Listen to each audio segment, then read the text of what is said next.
Everyone saw the man in the sharp suit and silver cufflinks, but no one noticed the one who actually built the company Roland Rowe had been chasing for months. That is, until the wedding. When I stood up to speak, and Roland turned pale. You want to know what I said? Let me take you back to the beginning. The first time Roland Rowe looked at me, he didn't actually see me. That's the thing about men like him. They're trained to scan for value. Scan the suit, scan the shoes. If there's no title, no flash, no visible currency of power, they just skip right past you. And that's exactly what happened. It was my sister's wedding, the kind of elegant, picture-perfect event you'd expect from a wealthy family like the Rose. The chandeliers were French. The wine was older than me. And yet, when I stepped into that room in my charcoal suit, Roland, her father-in-law, walked past me like I was the caterer waiting to take his plate. Not a nod, not a glance, just that quiet, polished kind of dismissal that rich men perfect over decades. And yet I smiled, because Roland didn't know what I knew, that I was the co-founder of the tech company he'd been desperately trying to buy for the last 6 months, a company his own empire depended on, a company I built from scratch while raising the woman he now called family. But men like Roland, they see what they expect, and what they expect rarely looks like me. And that's okay, because later when I stood up to give a speech no one knew I had been asked to give, Roland's entire face would change. His posture, his grip on the wine glass, his smirk. He would turn pale. But before we get there, let me tell you how we ended up in that room. Because this isn't just a story about a wedding. It's about grief and grit and all the things you carry when no one else shows up. My name is Nathan Pierce. I was 22 the day everything fell apart. I had just finished college finals, running on fumes and vending machine coffee. My little sister Emily was 17, 1 week shy of her high school graduation. We didn't have much, but we had each other. Our mother left when Emily was 10. One day she was packing school lunches, the next she was on a plane to Arizona to start over. We got postcards for a few months, then silence. But our father, David Pierce, he stayed. He ran a small appliance repair shop in our hometown, worked long hours, paid the bills, showed up to every parent-teacher conference with a quiet kind of pride. And then, one Tuesday morning, my college advisor called me out of class. Her voice was tight. Nathan, there's been an accident. The funeral was a haze. I remember the smell of lilies and the staleness of the church basement more than I remember the actual service. Emily didn't cry at the funeral. She didn't have to. The weight in her eyes said everything. But reality doesn't wait for grief to pass. Within days, creditors started calling. It turned out that the man who kept us afloat had done so while sinking himself in quiet debt. Business loans, missed payments, medical bills, all of it swept under the rug so Emily and I wouldn't have to worry. Until now. They took the house, the car, his tools. The only thing we had left was the overnight bag I'd packed for spring break. That night, I sat on the floor with Emily in a one-room motel. She was curled into herself, hoodie up over her head, staring at the door like maybe Mom would walk through it and say this was all a mistake. But I knew better. And I knew no one else was coming. So I made a promise. I would take care of us, finish school, get any job I could find, and keep us above water. Because if I didn't, no one would. That's the real start of this story. Not the wedding, not the speech, not the room full of champagne and violin covers of Taylor Swift, but that night in a cheap motel when I decided to trade sleep for stability and youth for responsibility. And what came after? That was the climb. Not fast, not glamorous, but relentless. Some people have safety nets. Others have soft landings. We had neither. Just 2 names on a lease we couldn't afford and a monthly ramen budget that made grocery store trips feel like a math exam. After the funeral, I moved us into a 1-bedroom apartment a few blocks from my college. It was the cheapest place I could find that didn't come with mold warnings or broken locks. Emily took the bedroom. I took the couch. I didn't care. She needed privacy. She needed rest. And I needed a plan. I was still in school, barely. My scholarship covered tuition, but not rent, not books, not food. So I got creative. I worked mornings at the campus cafe, took night shifts delivering food across town. In between, I studied, or tried to. My textbooks had grease stains. My laptop had a cracked screen. My phone battery was always on 3%. Sleep? That was optional. I learned to power nap on buses, to shower in under 3 minutes, to write papers with one eye open and half a sandwich in my hand. Emily, to her credit, never once complained. She went to class, came home, studied quietly, and every now and then she'd leave notes for me. Little things. Thanks for dinner. You're doing great. We're okay. It broke me every time, because I didn't feel great. I felt like I was drowning, but I kept kicking, because if I stopped, we'd both go under. I still remember the moment I realized how alone we were. I was walking to my third job, warehouse inventory, when I passed by a group of my classmates heading to a rooftop party. Laughter, music, carefree smiles, and me? I was holding a clipboard and wondering if we could afford eggs this week. That's when it hit me. They were building their futures. I was just trying to survive mine. But here's what no one tells you. Sometimes survival builds something even stronger than ambition. It builds grit. Real grit. The kind that doesn't show up in Instagram quotes or TED Talks. The kind forged in bus fumes and bounced rent checks. The kind that teaches you to create opportunities, not just wait for them. By the time I graduated, I didn't celebrate. No party, no champagne, just a quiet walk back to our apartment and a pot of instant noodles waiting on the stove.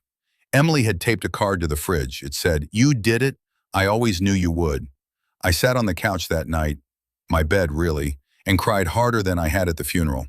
Not because I was sad, but because for the first time in years, I wasn't scared. That fall, I landed my first full-time job at a logistics firm. It wasn't fancy, no ping pong tables or kombucha, but it paid. I moved us into a better apartment, 2 bedrooms this time. Still modest but ours. Emily started community college. I made dinner every night, grocery store runs stopped feeling like hostage negotiations. We even got a secondhand couch that didn't sag in the middle. Still, I wasn't satisfied. I kept studying, took online courses, marketing, automation, analytics, anything I could find for cheap or free. I wasn't sure where it would lead, but I knew I couldn't stay where I was. Then one rainy Thursday, an email popped into my inbox. Subject, long time no see, opportunity. It was from Marcus Levin, a classmate I hadn't talked to in years. He remembered how I'd helped him with a business pitch in college. Said he and a friend were building a tech tool, some back-end platform to streamline small business operations. It was raw, underfunded, and still in beta. But they needed someone who could manage operations, someone who could see the big picture, someone hungry. I read the email 3 times. I had stability now, a paycheck, insurance, but I also had a gut feeling, the kind that buzzes in your bones. So I replied, "Let's talk." We met that weekend in a downtown cafe with flickering lights and bad Wi-Fi. Marcus brought a friend, Devon Reese, a soft-spoken coder with wild hair and a brain that worked faster than Google. They showed me the prototype. It was messy, clunky, held together with virtual duct tape, but it worked. And more importantly, it solved a real problem. I asked one question, "What's your runway?" They exchanged looks.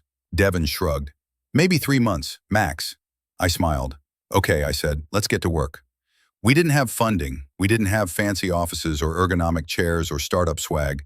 What we had was a shaky prototype, 2 half-broken laptops and a Wi-Fi connection that only worked if you angled the router a certain way. But we believed in the idea. We believed in each other. And sometimes that's enough to get started. Our first office was a spare room in Devon's aunt's house. She was kind enough to let us crash there as long as we didn't break anything. And we only tripped the circuit breaker once. We worked around the clock. I'd come in after my day job, laptop in hand, already half exhausted. Devon would have a Red Bull pyramid stacked on the floor. Marcus handled client outreach from the front porch because it had better signal. It wasn't pretty, but it was real. And after years of just surviving, real felt like everything. We called the platform Bridgepoint. The name came from an inside joke. Devon once said our code looked like a rickety bridge over lava. But we were trying to get people across, help them make the leap, and the name stuck. The product was rough in the beginning. Early demos crashed halfway through. One client presentation froze so badly we ended up doing the rest of it on a whiteboard in a dentist's office waiting room. But we learned. Every failure gave us feedback. Every bug showed us where to patch. Every frustrated beta tester helped us grow. I still had my corporate job during the day, a bland beige cubicle with motivational posters and terrible coffee. But at night, I lived. At night, I built. Bridgepoint became more than code. It became a promise that I could build something lasting, that I wasn't just a caretaker for my sister or a survivor of bad luck. I was a builder, a creator, and for the first time in years, I felt powerful. We launched our MVP, minimum viable product, in March. 3 businesses signed up. They weren't huge, but they gave us hope.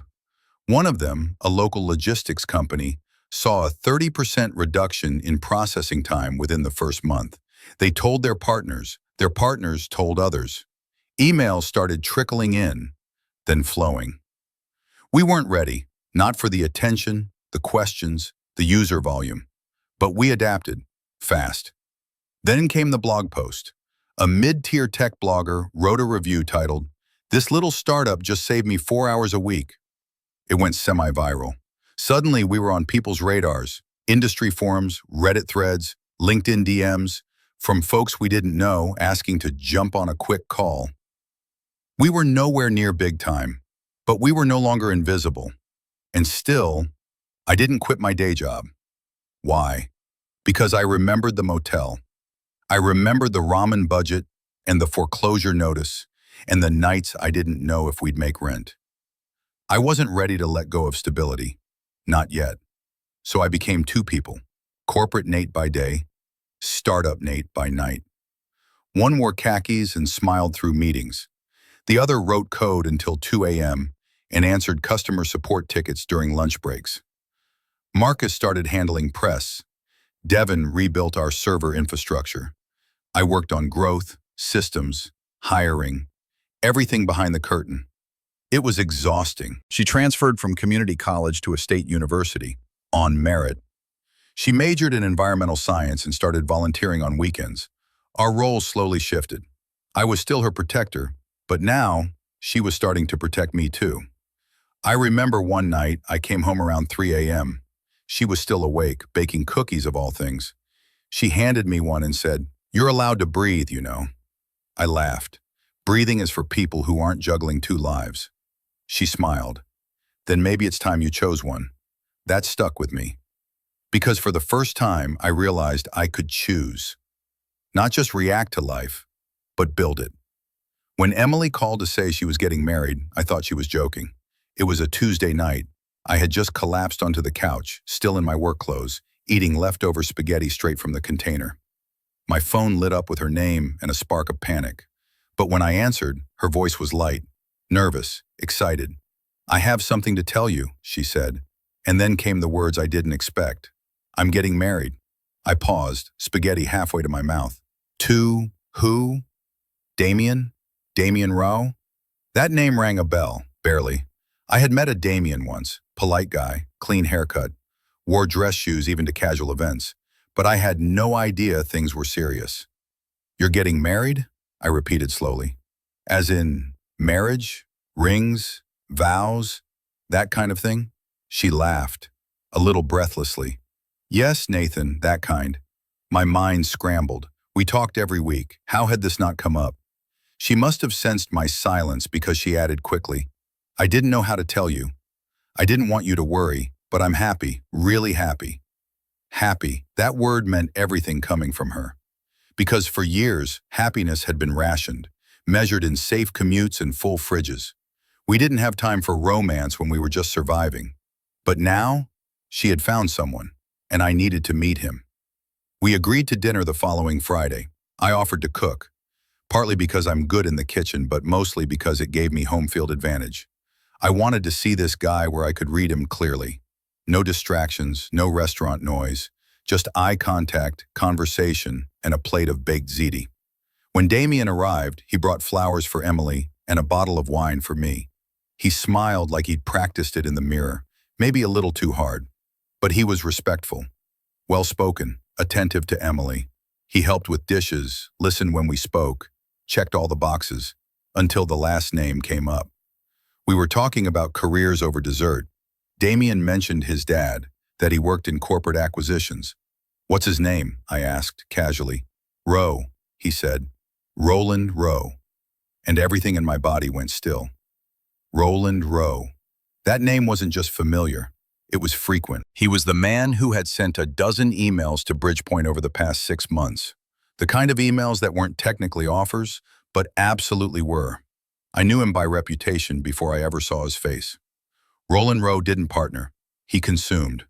He didn't collaborate, he acquired. The irony was almost cinematic. Here I was, face to face with his son, the son who wanted to marry my sister, the same man trying to buy out my company. I said nothing, just smiled and passed the wine. Later that night, Emily found me in the kitchen. "You went quiet for a while," she said. I shrugged. "Just surprised." "Damien's great. I'm glad you're happy." She watched me. "You don't like his father, do you?" I paused. "I don't know him. Not really. But you've heard of him." "Yes." She looked at me, gently but firmly. "Damien's not his dad." "I know. You're not yours either." That one hit harder than I expected. She was right. I'd spent so much time trying to protect her that I'd forgotten to allow her space to live her own life, to make her own choices. And if Damien was really different, if he loved her like she deserved, then I had to trust her judgment. So I nodded. "I'm in your corner." Wedding planning took over after that. Floral samples, catering debates, playlist spreadsheets. I kept my distance from most of it, offered help, stayed in the background, the same way I always had, until the meet and greet. It was held at the Hillside Country Club, one of those places where the valet wears white gloves and the water has a wine list. Emily asked me to come. "Please," she said, "just be you." So I went, and that's where I met Roland Rowe in the flesh. He spotted me across the room and did that thing people do, the scan. Eyes from shoes to shoulders, assess, dismiss. When we were formally introduced, he extended a limp hand. "Oh," he said, "you're just her brother. I assumed her father would be here." I didn't flinch. "Our father passed away years ago." He gave a nod that barely qualified as acknowledgement and turned back to his drink. A few minutes later, he asked the inevitable question. "So, what is it you do again?" I smiled. "Operations?" "Ah," he said, tone slipping into that vaguely condescending investor cadence. "Corporate?" "Something like that." And just like that, he was done with me.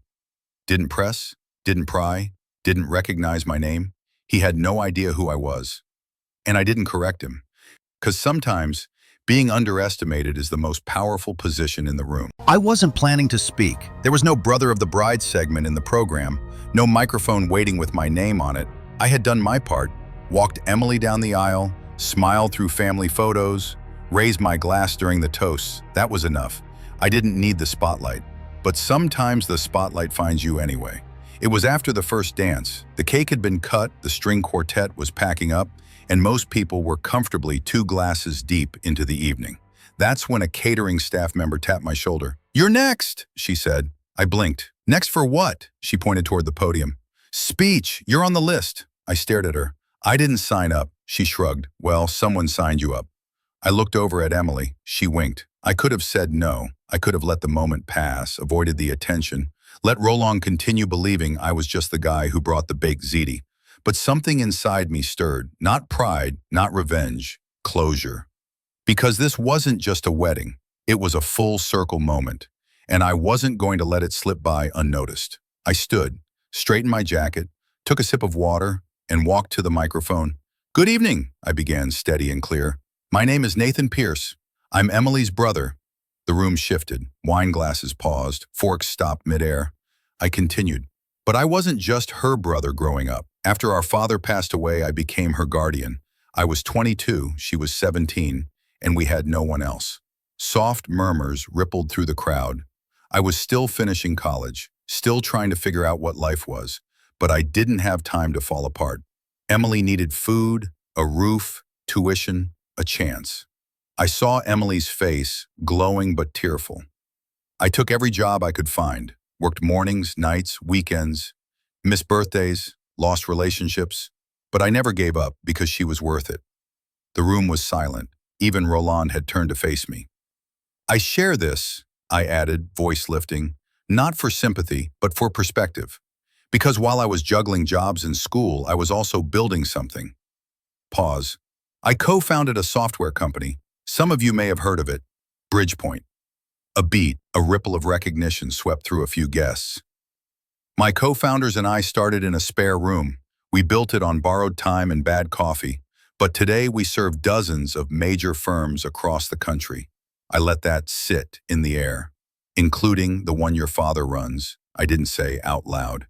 And while I didn't come here to talk business, I said, I share this because it's part of our story, Emily's and mine, a story about loss, resilience, and what happens when someone decides you're worth fighting for. I turned to Emily and Damien.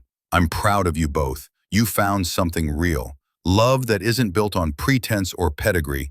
It's built on kindness, patience, trust. That's rare. And I'm honored to stand here and say you're ready. I stepped back. The room burst into applause. But I wasn't watching the crowd. I was watching Roland. He was frozen, face pale, eyes calculating, like he had just realized something important, and way too late. As I walked off stage, Roland intercepted me near the bar. Mr. Pierce, he said, extending his hand. That was quite a speech. I shook his hand, firm, polite. Thank you. You're the co-founder of Bridgepoint? Yes. I didn't realize. No, I said softly, you didn't. He hesitated. Why didn't you say anything earlier? I looked him in the eye. Because I wanted you to see who I was before you knew what I did. He didn't respond. Didn't need to. We both knew exactly what had just happened. We never sold Bridgepoint to Rowe Industries. Not out of spite. Not even because of how he treated me. His offers were solid, the numbers impressive. But the truth? I've learned that money without respect is just noise. Roland's interest wasn't based on belief, it was based on assumption that everything and everyone has a price. And I don't do business with people who only see value after reading your resume. Emily and Damien moved forward with grace. They built a life, a real one. She teaches now, gardens in Minda, volunteers on weekends. She smiles more than she ever did as a teenager. And that smile? That's the return on my investment. That's what I fought for. I still get mistaken for the background guy, the quiet one, the assistant, the plus one. And that's okay, because the ones who ignore you when you're silent are often the ones who scramble to respect you once someone speaks your name into a microphone. But by then, their respect means nothing. True respect isn't reactive. It's consistent. It doesn't need a job title, a TED Talk, a trending LinkedIn post. It just needs someone who keeps showing up, even when no one's watching. So if there's one thing this journey taught me, it's this. You don't rise by yelling. You rise by standing still and letting your work speak when it matters most. And if they finally notice, let it be on your terms, not theirs. If you've ever been overlooked, dismissed, or underestimated, you have. The most powerful person in the room is often the quietest one. Build quietly, protect what matters, and when the time comes, speak with strength, not volume. If this story moved you, do me a favor. Like this video, subscribe for more powerful true stories, and drop a comment. Tell me about a time you were underestimated and what happened next. We read every single one. See you in the next story.